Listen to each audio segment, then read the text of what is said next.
चलिए पति पत्नी के देवर जी का मिला जुला गाना है, चुटकुला है, अच्छा लगा लाइक कमेंट जरूर करना।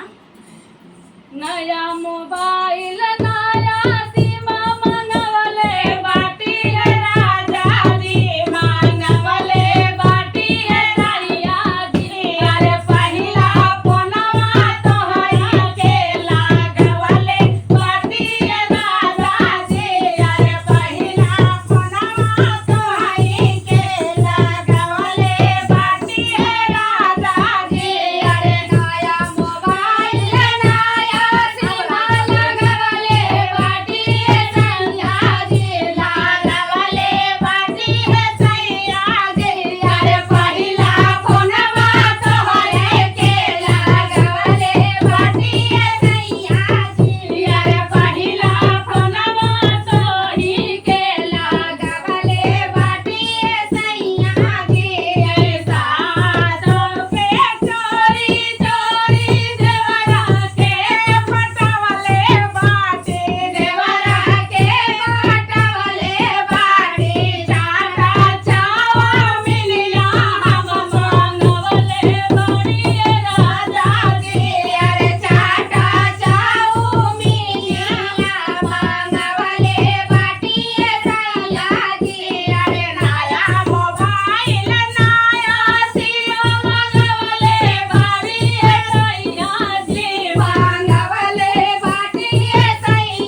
बनाया हुआ है, किसी यूट्यूब का नहीं है। बनाया नहीं।